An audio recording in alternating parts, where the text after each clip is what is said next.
नमस्कार, स्वागत है आपका मेरे इस चैनल कथा और कहानियाँ में। कैसे हैं आप सब?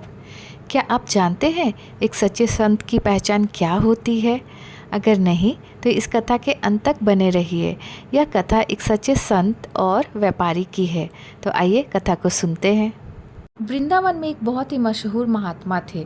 वृंदावन के सभी लोग उनको बहुत मानते थे और उनके पास रोज ही बड़ी संख्या में लोग मिलने आते थे।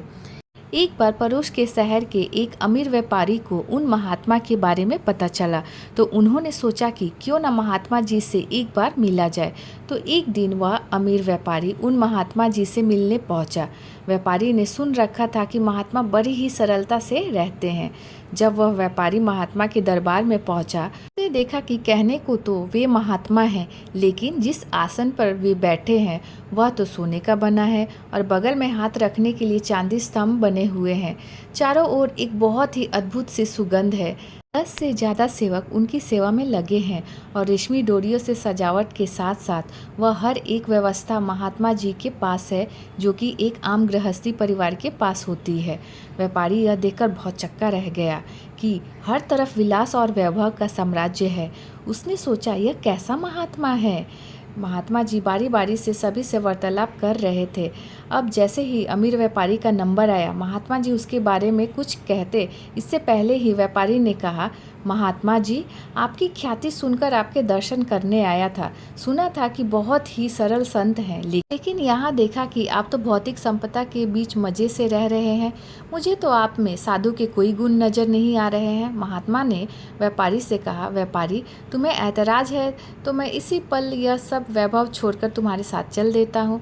व्यापारी ने कहा, हे महात्मा, क्या आप इस विलासपूर्ण जीवन को छोड़ पाएंगे? महात्मा जी कुछ न बोले और उस व्यापारी के साथ चल दिए।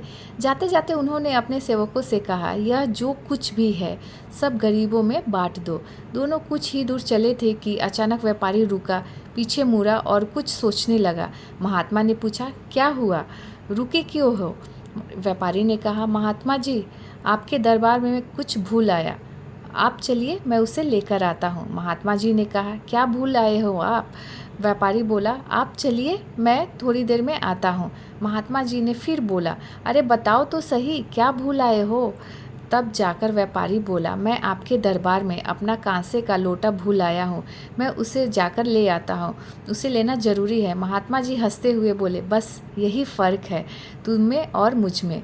मैं सभी भौतिक सुविधाओं का उपयोग करते हुए भी उनमें बंधता नहीं हूँ, इसीलिए जब चाहूँ तब उन्हें छोड़ सकता हूँ, और तुम एक लोटे के बंधन से मुक्त नहीं हो पा रहे हो। इतना कहते हुए महात्मा जी फिर से अपने दरबार की ओर चल दिया और वह व्यापारी उन्हें जाता हुआ देखता रहा, क्योंकि महात्मा उसे जीवन का सबसे अमूल्य रहस्य बता चुके थे।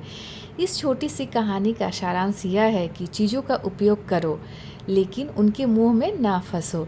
यही जीवन का अंतिम सत्य है। तो उम्मीद करती हूँ कि यह छोटी सी प्यारी कथा आप सभी को पसंद आए और आप इसे ज़्यादा से ज़्यादा अपने फैमिली फ्रेंड्स के साथ शेयर करें। और अगर आप मेरे चैनल कथा और कहानियाँ पर नए हैं तो प्लीज़ इसे सब्सक्राइब करना ना भूलें। तो चलिए फिर मिलते हैं एक नई कथा कहानी के साथ। तब तक ओम नमः शिवाय। जय बजरंग बली।